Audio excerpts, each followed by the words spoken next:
Hello CLAT PG aspirants, welcome to Vidigya After College. As you know, CLAT 2026 is just around the corner. So it is very much important that you know the most relevant Supreme Court cases of 2025. That's why we are bringing for you this series जिसमें हम discuss करेंगे जितने भी 2025 के relevant judgments है वो और उसके साथ you can get the PPT for the same. So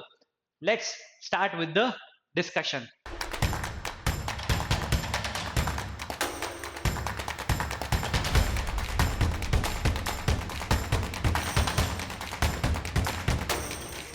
Okay, so now we are going to discuss the case of CP Francis versus CP Joseph and others. It is a light family law case जिसमें हम Indian succession के respect में पढ़ रहे हैं. ठीक है, so here it is not very much important but आपको ये नया concept with respect to Indian succession act बता देगा. तो here it was the facts of the case were such कि अगर हम देखें यहाँ पे फैक्ट्स क्या थे, तो अगर सपोज एक हस्बैंड और एक वाइफ थे, उन्होंने एक एक जॉइंट विल बनाई. ठीक है, जॉइंट विल बनाई with respect to their property. और इसके पहले क्या हो चुका था, इन्होंने एक प्रॉपर्टी सेटलमेंट के थ्रू एक जो चाइल्ड है, सपोज एक्स है, उनको सर्टेन प्रॉपर्टी दे दी थी इन सेटलमेंट. तो certain property has been settled with respect to this. ठीक है, so in this case we are going to discuss a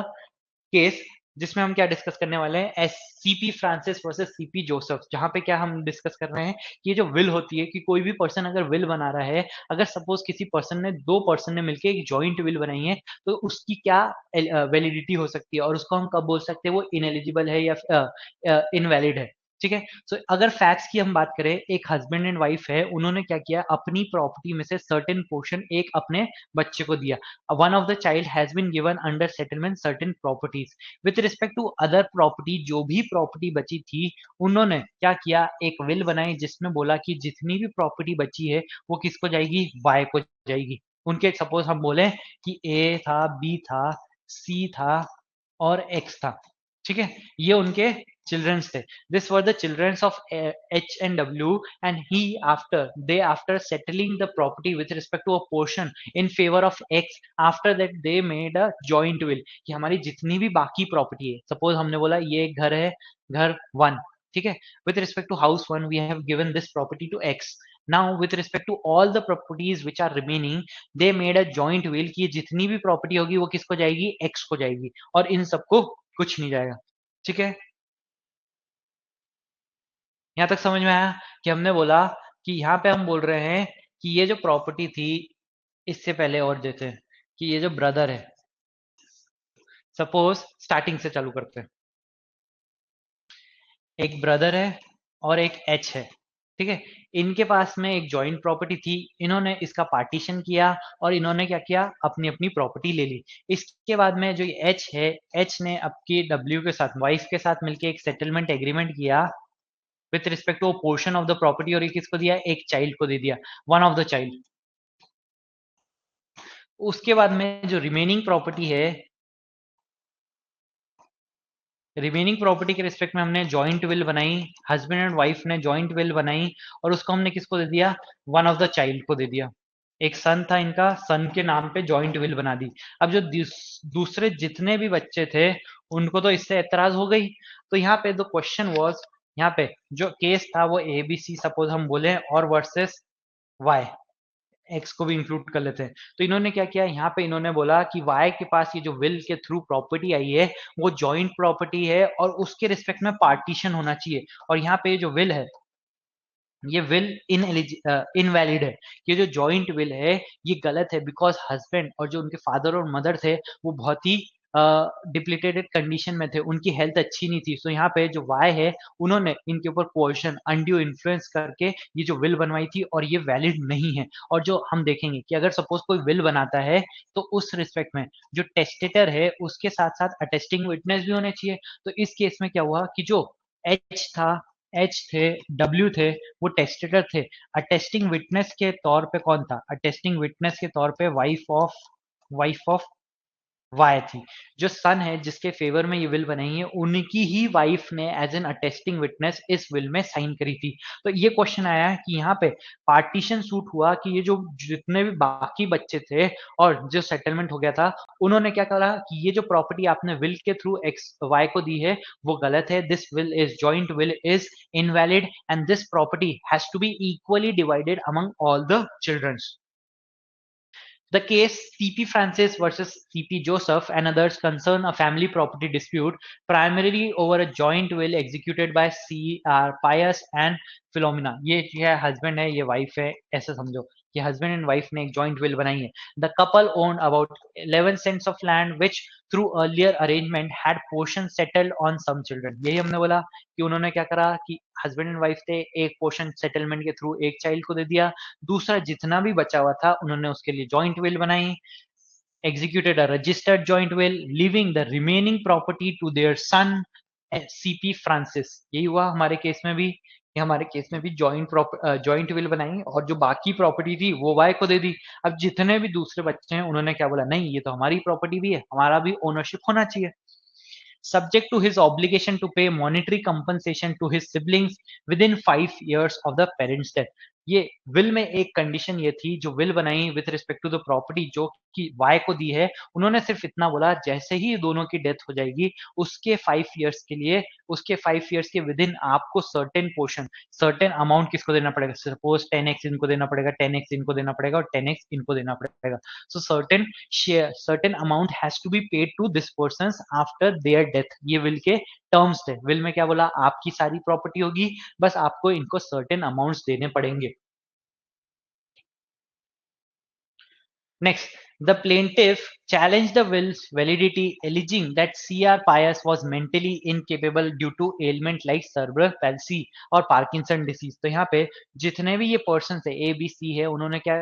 argue किया कि जो एच है, जो फादर है उनके, उन्होंने जो ये विल बनाई है वो इनवैलिड है, क्योंकि जब ये स्टेज में थे, जब इन्होंने विल बनाई थी वो क्या थे, मेंटली साउंड नहीं थे, इसलिए हम बोल सकते हैं जो ये विल बनाई थी वो गलत है। ये उनका एलिगेशन था from 1988 until his death, and that will was forged through fraud by first defendant, his wife, and the husband of third defendant। तो इन्होंने क्या बोला कि यहाँ पे ये जो पर्सन थे वो मेंटली साउंड नहीं थे, इसलिए वो विल नहीं बना सकते थे। और दूसरी बात बोली कि ये जो वाई है, इनकी जो वाइफ है, इन सब ने कोवर्जन का, फ्रॉड का यूज करके उनसे ये क्या बनवाई है, विल बनवाई है। Next, an undue influence over their incapacitated father and in the elderly mother. The trial court and first appellate court held that the will valid, finding the testator mentally competent। तो यहाँ पे सबसे पहले ये case कहाँ गया, trial court में गया। उसके बाद में हो सकता है कि अगर सपोज हम ये बोले सिविल जज जूनियर डिवीजन के पास गया होगा, उसके बाद यहाँ पे डिस्ट्रिक्ट जज के पास जा सकता है, उसके बाद में अब ये जो केस आया हाई कोर्ट आया और फिर उसके बाद में सुप्रीम कोर्ट आया। तो ये trial court, first appeal, high court में सेकेंड अपील हुई, उसके बाद में ये मैटर आ रहा है सुप्रीम कोर्ट में। सो ये जो प्रोसेस थी इसमें हमने बोला ट्रायल कोर्ट ने, एपिलेट कोर्ट ने सबसे पहले बोला कि ये जो मैटर है, ये जो विल है वो वैलिड है और जो वाई के फेवर में प्रॉपर्टी आई वो सही है। बट केरला हाई कोर्ट ने क्या बोला, केरला हाई कोर्ट ने allowed second appeal on the ground that one attesting witness was Francis wife's invoking section 67। तो यहाँ पे इंडियन सक्सेशन एक्ट का, क्योंकि जो विल होता है टेस्टामेंटरी सक्सेशन होता है, वो किससे गवर्न होता है, इंडियन सक्सेशन एक्ट ऑफ 1925 से गवर्न होता है। तो यहाँ पे ये पता होना चाहिए कि अगर कोई भी टेस्टामेंटरी सक्सेशन है तो वो किससे गवर्न होता है, इंडियन सक्सेशन एक्ट का। तो यहाँ पे जो हाई कोर्ट में मैटर आया, अभी तक क्या मैटर था, ट्रायल कोर्ट और जो फर्स्ट अपीलेट कोर्ट था उन्होंने विल को करेक्ट माना, वैलिड माना और जो प्रॉपर्टी थी वो किसकी मानी, वाई की मानी। Now in the case of high court, at the stage of high court ने क्या बोला कि जो वाई की वाइफ थी वही क्या थी, अटेस्टिंग विटनेस थी, कि मैंने कोई विल बनाई है उसके रिस्पेक्ट में कोई अटेस्टिंग विटनेस भी होता है कि जिसने मेरे को साइन करते हुए देखा हो। अटेस्टिंग विटनेस समझ में आता है कि यहाँ पे हम क्या बोल रहे हैं, कोई पर्सन ने विल बनाई है उसके साथ में उसके विटनेसेस भी होने चाहिए जो कि उसको साइन करेंगे। तो उस केस में यहाँ पे बोला गया द अटेस्टिंग विटनेस वो was the wife of Y itself, कि जिसके फेवर में ये विल बन रही है उसी की जो वाइफ है, that person is the attesting witness in this will. तो यहाँ पे इस बेसिस के ऊपर हाई कोर्ट में सेक्शन 67 के बेसिस के ऊपर, इंडियन सक्सेशन एक्ट के सेक्शन 67 के बेसिस के ऊपर इसको विल को चैलेंज किया गया। Indian Succession Act which made the will void in favor of Francis, effectively leading to intestate succession. तो हाई कोर्ट ने बोला because on the basis of 67, because यहाँ पे जो wife of Y है itself is the testating witness, इस case में इसलिए हम 67 को रखते हुए हमने इस विल को इनवैलिड माना है, और अगर विल इनवैलिड है तो प्रॉपर्टी कैसे डिवॉल्व होगी, इंटेस्टेट सक्सेशन से। इंटेस्टेट सक्सेशन क्या है, if the person has not made a will, अगर कोई वैलिड विल किसी पर्सन ने नहीं बनाई है उस केस में उसकी property as per their personal law devolve हो सकती है, एज ये सपोज करके हुए कि उसने कोई भी टेस्टामेंट्री सक्सेशन नहीं किया है, उसको हम क्या बोलते हैं, interstate succession.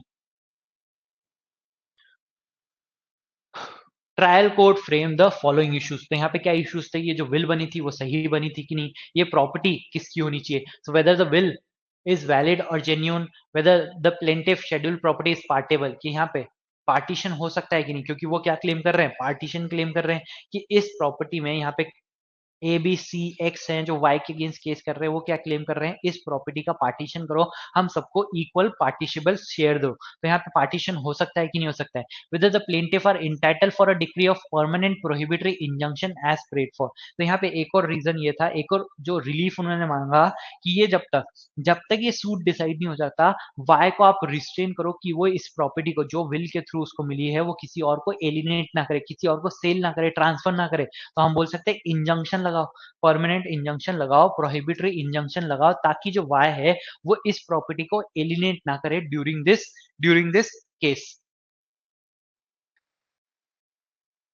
The execution of the will was valid and genuine and it, अब यहाँ पे ट्रायल कोर्ट ने क्या बोला, ट्रायल कोर्ट ने बोला कि ये जो विल है वो वैलिड है, और उसको हम बोल सकते हैं क्योंकि जो पर्सन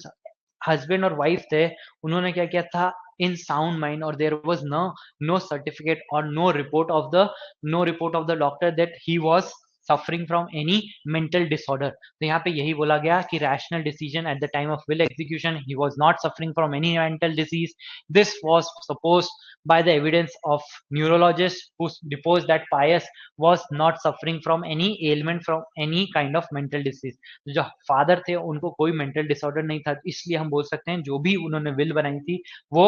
कॉन्शियसली फुल कंसेंट के साथ बनाई थी, so the person has to make the will in full consciousness and in all willingness, तो उनके पार्ट पे वो था। Next, defendant appellant's wife complied with section 63 clause C, तो यहाँ पे ट्रायल कोर्ट ने क्या बोला, जो भी पर्सन है जो अटेस्टिंग विटनेसेस है उन्होंने सारे कंप्लाई करे थे as per the rules of the Indian succession Act, तो उनके ऊपर कोई भी रिस्ट्रिक्शन नहीं लगनी चाहिए थी। नेक्स्ट, जब अपीलेट कोर्ट में हमने क्या बोला, सबसे पहले यहाँ पे सिविल जज जूनियर डिवीजन का हो सकता है, उसके बाद हमने बोला डिस्ट्रिक्ट जज के पास आएगा, तो फर्स्ट अपीलेट कोर्ट ने क्या बोला, तो first appellate court affirm the pious was mentally and physically capable of making the rational decision considering that no records of treatment between this of any element place, तो वही same जो हमने trial court में देखा, appellate court ने भी, first appellate court ने उसी को अपील करा कि जो पर्सन जो हस्बैंड एंड वाइफ थे वो केपेबल थे विल बनाने के लिए, और वो जॉइंट विल बना सकते थे क्योंकि वो साउंड माइंड के थे और मेजर थे और उनके पास कोई भी मेंटल डिसऑर्डर नहीं था। C, testimony regarding the will's execution and testimony execution signed before that attesting witness substantiating proper attestation under 63, तो 63 में जो हम देखेंगे अभी कि 63 में क्या है कि कोई भी अगर पर्सन विल बनाना चाहता है तो उस केस के लिए क्या क्या रिक्वायरमेंट्स हो सकते हैं, कि अगर मैं विल बनाना चाहता हूँ तो मेरी साइन होनी चाहिए, उसके साथ साथ अटेस्टिंग विटनेस होनी चाहिए, 2 अटेस्टिंग या उससे ज्यादा विटनेस होनी चाहिए, तो ये सारी कंडीशन जो थी वो फुलफिल हो रही थी यहाँ पे, इसलिए हमने विल को वैलिड माना। जब सुप्रीम हाई कोर्ट के पास ये मैटर गया, तो अगर हम सेकेंड अपील के बारे में देखें कि सेकेंड अपील कब हो सकती है,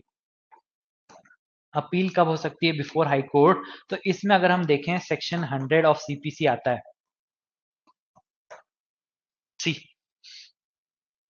कि यहाँ पे क्वेश्चन क्या था, whether the high court while invoking the provision of section 100 of CPC was correct in referring to and applying section 67। अब जो 67 ऑफ इंडियन सक्सेशन एक्ट है इसकी अभी तक कोई बात नहीं हुई थी, ना ट्रायल कोर्ट में ना फर्स्ट अपीलेट कोर्ट में, इसकी बात कहाँ आई, हाई कोर्ट में बात आई सबसे पहले कि यहाँ पे हाई कोर्ट ने 100 सेक्शन 100 ऑफ सीपीसी का, जहाँ पे हम बोलते हैं सेकेंड अपील में कोई भी substantial question of law other than file in the pleading आप उसको रेज कर सकते हो कि नहीं कर सकते हो, सेक्शन सेक्शन 100 क्या बात करता है, सेकंड अपील की बात करता है, सेकंड अपील कब हो सकती है, उसके लिए क्या क्या होना चाहिए, तो वो भी हम देखेंगे। So whether section 67 is attracted to determine the succession of the suit और नॉट। तो यहाँ पे question before the high court था कि सेक्शन 67 को यूज करते हुए ये विल को हम इनवैलिड मान सकते हैं कि नहीं मान सकते हैं। तो अगर हम सेकंड अपील की बात करें, हमने ये बोला सिविल जज जूनियर डिवीजन, उसके बाद हम आए डिस्ट्रिक्ट जज पे, डिस्ट्रिक्ट जज के बाद हम आ रहे हैं हाई कोर्ट में। हाई कोर्ट में कौन सी अपील हुई है, सेकंड अपील हुई है। सेकंड अपील के ग्राउंड्स क्या हो सकते हैं, तो section 100 of CPC provides for second appeal. क्या ग्राउंड्स हो सकते हैं कि सब्सटैंशियल क्वेश्चन ऑफ लॉ होना चाहिए, save as otherwise expressly provided in the body of the code और by any other law for the time being in force, an appeal shall lie to the high court for every decree passed in appeal by any court subordinate to the high court if the high court is satisfied that the case involves substantial question of law। तो second appeal किस ground पे हो सकती है, सिर्फ substantial question of law के basis पे हो सकती है कि अगर केस में कोई सब्सटैंशियल क्वेश्चन ऑफ लॉ है तभी आप सेकंड अपील में जा सकते हो, ठीक है। An appeal may lie under this section from an appellate decree ex parte। An appeal under this section, the memorandum of appeal shall precisely state the substantial question of law। कि अगर मुझे second appeal file करनी है तो जो भी मेरा appeal का जो मेमोरेंडम बनेगा उसमें मुझे स्पेसिफाई करना पड़ेगा कि सब्सटैंशियल क्वेश्चन ऑफ लॉ जो ही इस केस में इन्वॉल्व है वो क्या है, तो ये मैं अपने मेमोरेंडम में शो करूंगा। उसके बाद में अगर कोर्ट को लगता है, अगर high court where the high court is satisfied that a substantial question of law is involve, अगर हाई कोर्ट को आफ्टर आफ्टर माय मेमोरेंडम ये लगता है कि there is an involvement of substantial question of law, then it will allow it. It shall formulate that question. The appeal shall be heard on the question so formulated, and the respondent shall at the hearing of appeal be allowed to argue that the case does not involve such question। कि अगर high court को on the prima facie ये लगता है कि substantial question of law है तब वो इंटरटेन करेंगे सेकेंड अपील को। उस दौरान जो रिस्पोंडेंट है वो क्या बोलेगा, इसमें कोई सब्सटैंशियल क्वेश्चन ऑफ लॉ नहीं है। नेक्स्ट,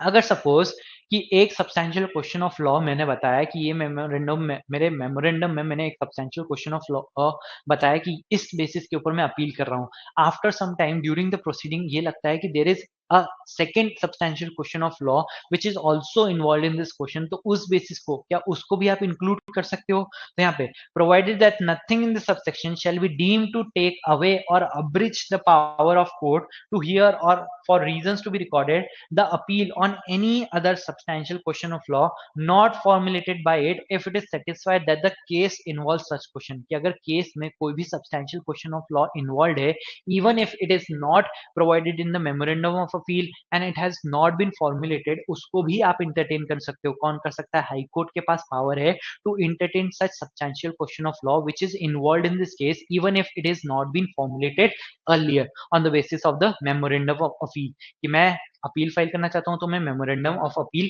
पेश करूंगा, उसमें मेरा सब्सटैंशियल क्वेश्चन ऑफ लॉ मुझे लिखना चाहिए। उसको लिखेंगे, उसको जब लिखा होगा तो उस बेसिस के ऊपर हाईकोर्ट क्या करेगा, फॉर्मुलेट करेगा question of substantial question of law. अगर वो नहीं लिखा है, अगर कोई और भी इन्वॉल्व है तो उस बेसिस को भी हम इंक्लूड कर सकते हैं। Next, judicial view on section 100 clause 5। ये जो क्लॉज 5 था जिसमें हमने बोला कि जो भी सब्सटैंशियल क्वेश्चन है अगर शो है तो आप उसके बेसिस पे हाई कोर्ट अगर इंटरटेन कर सकती है। अगर दूसरा कोई सब्सटैंशियल क्वेश्चन ऑफ लॉ आता है जो कि इस मेमोरेंडम में नहीं लिखा है, जो फॉर्मुलेट नहीं हुआ था, सुप्रीम कोर्ट उसको भी इंटरटेन कर सकती है अगर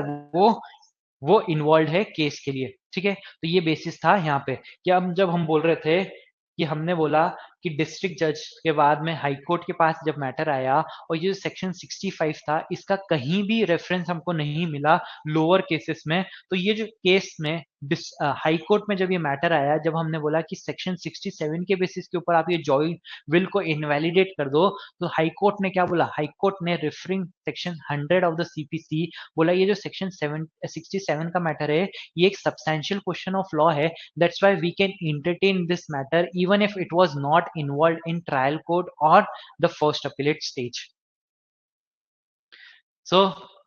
63 क्या बोल रहा है कि हमने बोला था कि ट्रायल कोर्ट और जो फर्स्ट अपीलेट कोर्ट था उन्होंने बोला this will is valid on the basis of section 63 of the Indian succession Act. तो इंडियन सक्सेशन एक्ट का 63 क्या बोल रहा है, every testator not being a soldier employed in any expedition और एंगेज इन एक्चुअल वॉरफेयर। तो ये याद रखो कि यहाँ पे जो इंडियन सक्सेशन एक्ट है इसमें दो टेस्टामेंट्री सक्सेशन की बात करता है, एक प्रिविलेज सक्सेशन की बात कर रहा है, प्रिविलेज वे की बात कर रहा है, और एक है प्रिविलेज विल की बात कर रहा है, और एक अनप्रिविलेज विल की बात कर रहा है कि जो नॉर्मल पर्सन होते हैं वो क्या कर सकते हैं, अनप्रिविलेज विल कर सकते हैं। दूसरे जो सोल्जर्स हो गए, जो नेवी पर्सन हो गए, वो प्रिविलेज विल कर सकते हैं। तो सिर्फ ये डिफ्रेंसिएशन है जो आप याद रख सकते हो। तो अगर कोई भी पर्सन है जो कि ये प्रिविलेज विल में नहीं आ रहा है,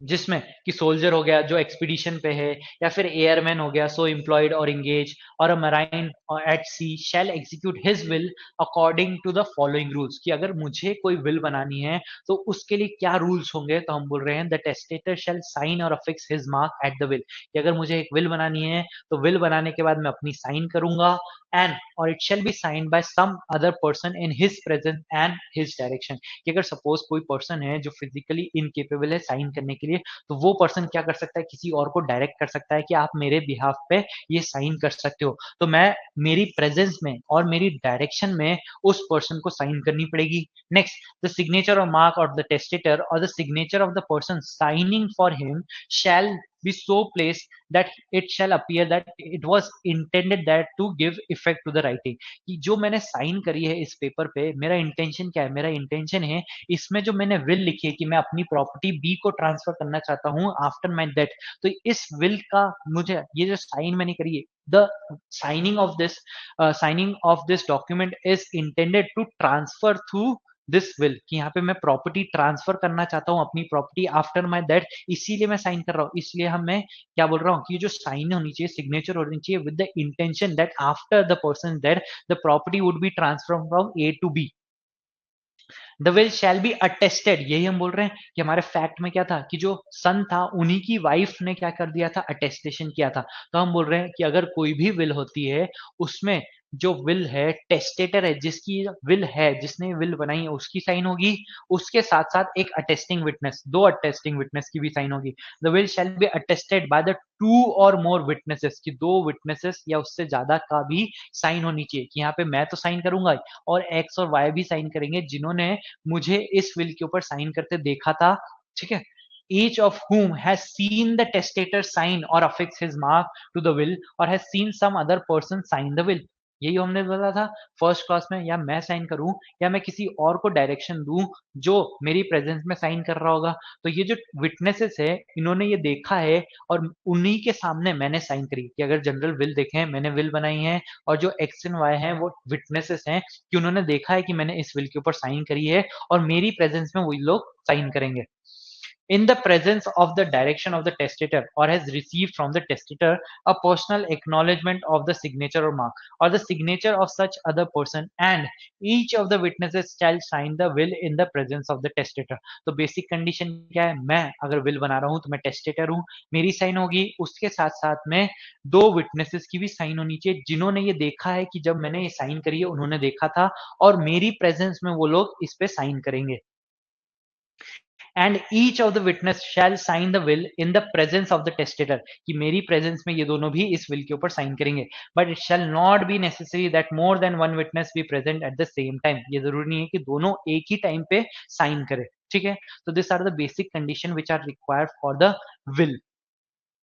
सेक्शन 67 क्या बोल रहा है कि जिस बेसिस के ऊपर हाई कोर्ट ने ये बेसिस दिया कि सेक्शन 67 के बेसिस पे ये विल इनवैलिड है, क्या बोल रहा है section 67, a will shall not be deemed to be insufficiently attested by reason of any benefit thereby given either by way of bequest, और बिक्वेस्ट क्या होता है कि यहाँ पे जो विल हो रहा है टेस्टामेंट्री सक्सेशन हो रहा है, और by way of appointment to any person, कि अगर सपोज कोई भी बेनिफिट में दे रहा हूँ या फिर अपॉइंट कर रहा हूँ टेस्ट विटनेसेस को, कि अगर सपोज एक्स और वाई हैं, मैंने उनको अपॉइंट किया है कि आप मेरे विटनेस बन जाओ क्योंकि मैं ये विल बनाना चाहता हूँ, उसके बेसिस पे मैं आपको कोई फीस दे दूंगा, तो ये जो फीस मैं दे रहा हूँ किसी पर्सन को for being appointed as a tested as a witness, ये जो है वो विल को इनवैलिड नहीं करेगा।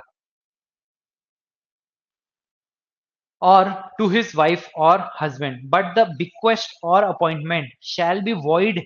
so far as concern the person but the bequest or appointment shall be void so far as concerns the person so attesting or the wife or husband of such persons or any person claiming under either of them। But हम क्या बोल रहे हैं कि ये जो appointment है, ये बिक्वेस्ट है, ये कब वॉइड हो जाएगा कि अगर जो भी मैं टेस्टेटर हूं जिसके फेवर में ए ने क्या बोला, मैं बी को ये प्रॉपर्टी पास ऑन करना चाहता हूं आफ्टर द डेथ, तो यहाँ पे अगर ये जो एक्स और वाई है जिनको मैंने अपॉइंट करा है, अगर उनको कोई बेनिफिट दिया है वो कैसे हैं, अगर उनका बी से कोई रिलेशन है या फिर वो हस्बैंड एंड वाइफ है, तो उस केस में जो ये अपॉइंटमेंट है वो वॉइड हो सकता है। ठीक है, इज इट क्लियर? मैं बोल रहा हूं कि अगर सपोज बी ही यहाँ पे एक टेस्टेटर एक विटनेस होता, तो उस केस में ये जो अपॉइंटमेंट हुआ है या फिर जो विटनेस है, अगर वही पर्सन है जिसके फेवर में मैंने विल बनाई है, या फिर जो वाई है वो बी का हस्बैंड है, तो उस केस में भी ये जो अपॉइंटमेंट है वो क्या हो सकता है, वॉइड हो सकता है। तो ये दो provisions of the Indian Succession were referred in the trial and first appellate and high court basis पे। ठीक है, next the supreme court reverse the high court judgment. तो हाई कोर्ट ने ऑन द बेसिस ऑफ 67 क्या किया, ये will को invalid बता दिया, ये बोल के कि यहाँ पे जो हस्बैंड जो जो विटनेस है उनका उनका और बी का रिलेशन जिसके फेवर में ये विल बनी है, there is a relation between B and Y of husband and wife, इसलिए जो विटनेस है, विटनेस ही क्या है, जो जो पर्सन जिसके फेवर में विल बनी है उनके उनके वाइफ है। कि हमारे केस में क्या हुआ था, हमारे केस में जो हमने देखा था, वाई के फेवर में एच एंड डब्ल्यू ने एक जॉइंट विल बनाई वाई के फेवर में, और वाई जो है या हस्बैंड एंड वाइफ की साइन हो गई, और जो वाई की वाइफ है उन्हीं ने इस पे अटेस्टिंग विटनेस की साइन करी थी। तो इस बेसिस पे उन्होंने क्या करा, 67 का प्रिटेक्स्ट देके इस जॉइंट विल को इनवैलिड कंसीडर किया हाई कोर्ट ने, और बोला कि जो प्रॉपर्टी होगी वो इंटरस्टेट सक्सेशन के थ्रू इक्वली डिवाइड होगी। बट सुप्रीम कोर्ट ने reverse the high court decision upholding the will's validity and criticise the high court's framing of new substantial question of law. क्योंकि जो ट्रायल कोर्ट में section 67 की कहीं बात नहीं हुई थी, 67 में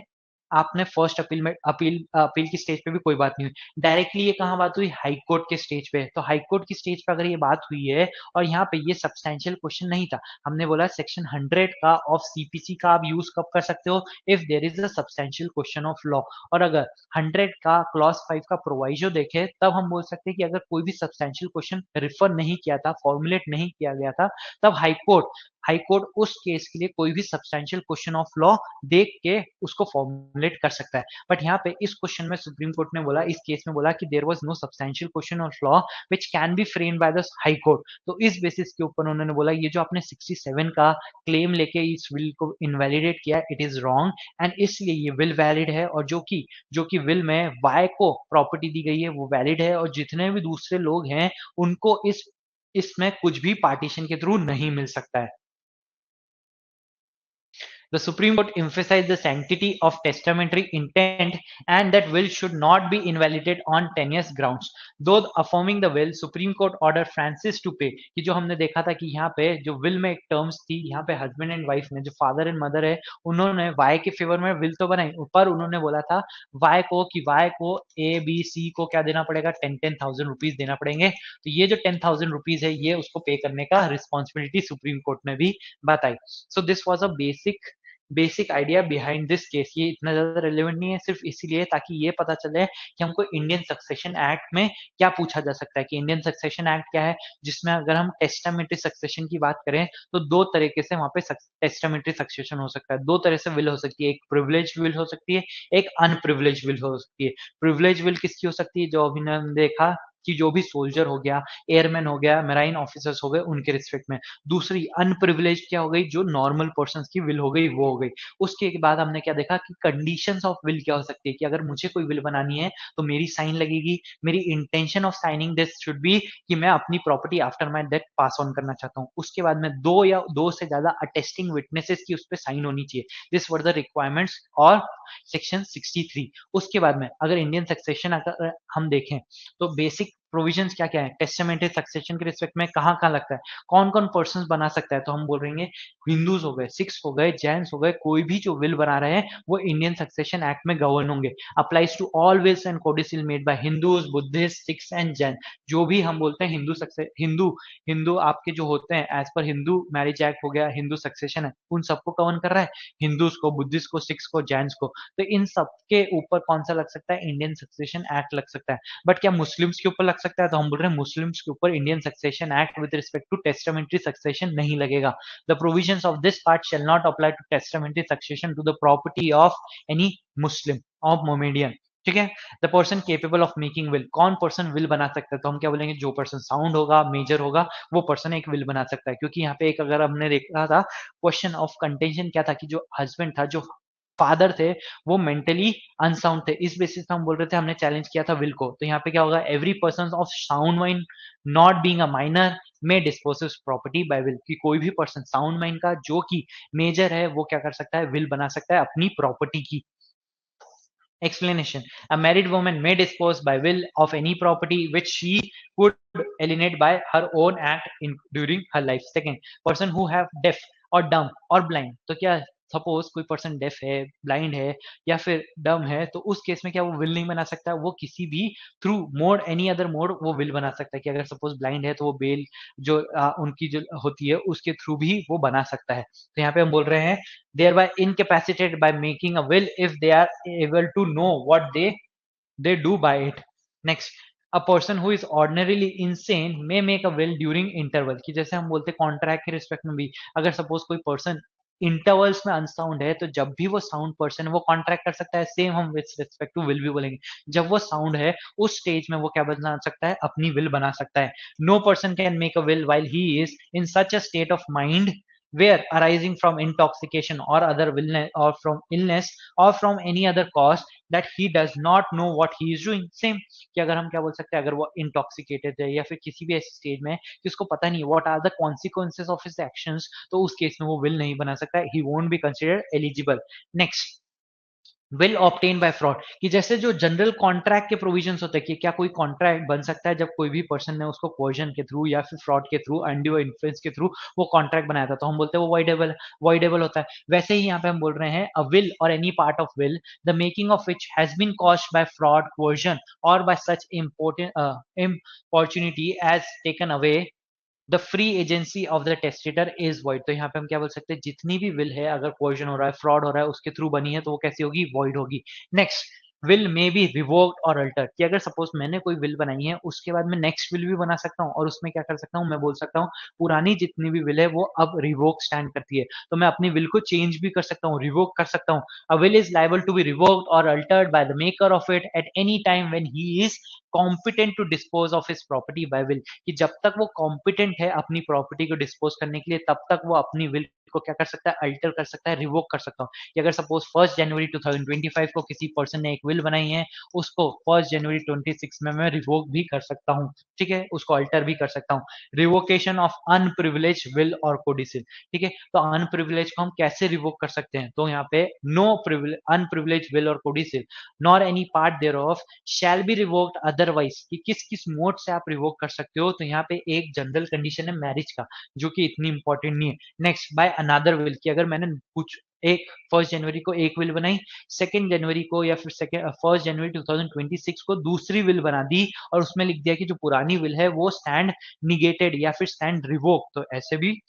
रिवोक हो सकता है। बाय अदर विल और codicil by some writing declaring an intention to revoke the same, कि मैंने दूसरी विल नहीं बनाई पर मैंने एक डिक्लेरेशन दे दिया कि मेरी जितनी भी पुरानी विल जो है वो स्टैंड्स रिवोक और स्टैंड डिलीटेड, तो उस केस में भी रिवोक हो सकता है। And executed in the manner in which an unprivilege will is hereinbefore required to be executed, तो जो रिवोकेशन का स्टेटमेंट होगा वो भी कैसा होना चाहिए, जैसे मैंने विल बनाई थी कि मैंने खुद की साइन करी थी, दो अटेस्टिंग विटनेसेस के साइन किए थे, और बाय बर्निंग, टीयरिंग और अदरवाइज डिस्ट्रॉयड, कि जब मेरी विल है वो मेरे पास है, मैंने उसको फाड़ दिया तो उसकी कोई आप उसको इन्फोर्स ही नहीं करा सकते, उसको बर्न कर दिया तो कोई इन्फोर्स नहीं करा सकता, तो सेम रीजन के ऊपर हम बोल सकते हैं कि रिवोक हो गई। और बाय बर्निंग, टीयरिंग और otherwise destroying the same by testator और by some other person in the presence and by his direction with intention of revoking. Next, wording of the will, कि अगर सपोज मैं बोल रहा हूं कि मुझे कोई विल बनानी है तो क्या मुझे ये लिखना जरूरी है कि ये दिस इज माई विल, ये लिखना जरूरी है क्या? नहीं, मैं ये सब तो बोल सकता हूँ after the death, after my death this property would devolve to this specific person. तो ये भी क्या है, the terms should not be, the terms are not important, the context of the will is important. यही हम बोलते हैं कि हम टेक्स्ट और कंटेक्स्ट को साथ में देखेंगे। तो यहाँ पे भी हम कंटेक्स्ट को इंपॉर्टेंस देंगे, ना कि वर्ड्स को, कि ये जरूरी नहीं है कि उस हेडिंग में, उस पेपर की हेडिंग पे आप विल लिखो या फिर टर्म्स इंक्लूड करो, this is my will. It is not necessary that any technical word or terms of art to be used in will, but only that wordings be such that the intention of the testator can be known therefrom. तो intention कैसे समझ में आएगी? अगर suppose कोई person बोल रहा है कि after my death my property should be devolve to this specific person, this shows the intention of the person कि वो क्या करना चाहता है, एक विल बनाना चाहता है। Is it clear? सो आज हमने दो जजमेंट्स पढ़े। You can refer this PPT after the class for revision purposes. Any doubt with respect to the cases that we have discussed today? PPT पढ़ना, अगर डाउट हो तो प्लीज पूछना। पीपीटी में क्लियरली आपको पूरा समराइज फॉर्म में मिल जाएगा कि क्या आर्ग्यूमेंट्स थे पिटिशनर के, रिस्पोंडेंट्स के, उसके बाद में सुप्रीम कोर्ट ने कौन कौन से केस देखे। सुप्रीम कोर्ट क्या करता है कि जो पुराने केसेस अभी तक जितने भी थे इस मैटर के ऊपर, उनको रिफर करता है, ताकि उन्होंने उसके बेसिस पे वो बोल सके कि ये प्रेसिडेंट था। तो उन्होंने स्टे डिसाइड्स का यूज करके बोला कि जितने भी पुराने 1960, 1969 या 66 के जो केसेस थे, जो लार्जर बेंच के केसेस थे, वो प्रेसिडेंट होंगे, ना कि जो धीरज मूर का केस है वो। ठीक है, में सत्यनारायण और धीरज मूर का केस जो है, उनको हमने बोल दिया कि वो गलत है, बैड इन लॉ है। जो नाम है केस का वो क्या है, रजनीश वर्सेस दीपा। उस केस में हमने बोला ये जो जजमेंट है वो गलत थे, और उनको हमने क्या कर दिया है, ओवर रूल टाइप कर दिया है। Okay, thank you. सो ये था आज का judgment. I hope it was helpful for you. Download the PPT for the same. और अगर आपको ऐसे ही वीडियोस और देखने हैं तो सब्सक्राइब करें हमारे चैनल को विदिज्ञ after college. Best of luck.